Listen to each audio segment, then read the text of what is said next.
আসসালামু আলাইকুম রহমতুল্লাহ। ঈদ মোবারক। প্রিয় মুসলিম উম্মা, আমার আজকের ভিডিওটা শুধু কুরবানি নিয়ে।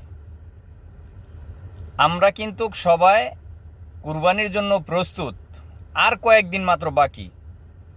কেউ গরু, কেউ খাসি, কেউ দুম্বা, কেউ ওট কুরবানি দিমু, মস্তি করমু আর খামু। কয়দিন? একদিন 2 দিন। কিন্তু এই কুরবানি আমাদের কবুল হইতেও পারে, নাও হইতে পারে। ফায়দা হইব কি? আমরা গোশ খাইতে পারবো। আর আমি খামু, আপনি খাইবেন।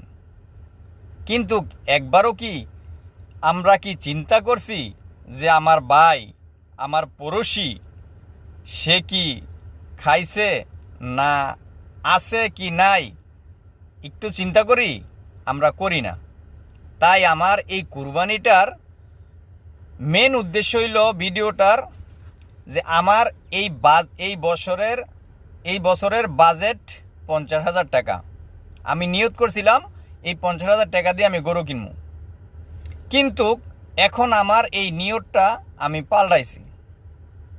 পাল্টাইছি এই কারণে যে আমি আজকে একদিন গরুর গোশত খামু, কুরবানি দিমু, আমি আনন্দ করবো। আমার ছেলে নিয়ে, আমার মেয়ে নিয়ে, আমার স্ত্রী, আমার পুত্র, আমার আত্মীয়র জন্য আমি আনন্দ কইরা গরু কুরবানি দিয়ে গোশত খামু। আর আমার দিনী ভাই, আমার পড়োশি, আমার দিনী ভাই, আমার ইমানি ভাই ফিলিস্তিন গাজায় বোমার আঘাতে মরতাছে, পানির অভাবে মরতাছে, খানার অভাবে মরতাছে। তাই আমি নিয়ত করছি আমার এই 50,000 টাকা আমি ওই ফিলিস্তিনি, ওই গাজাবাসীর ভাইদের জন্য আমি বরাদ্দ দিলাম। যদি এই 50,000 টাকা দিয়ে যদি এক ডোক পানিও যদি আমি ওই শিশুদেরকে পান করাইতে পারি, তাহলে কিয়ামতের দিন আল্লাহর কাছে বলতে পারবো, আল্লাহ এর উসিলায় তুমি আমার নাজাত দিয়ে দাও। কারণ এইখানে সদগায় জারিয়া এগুলা কবুল হওয়ার সম্ভাবনা আছে, কিন্তু আপনারা আমার কুরবানি কবুল হইতেও পারে, নাও হইতে পারে। তাই আমি এইটার নিয়ত করছি। তো আসুন আমরা সবাই এরকম একটা উদ্যোগ নেই।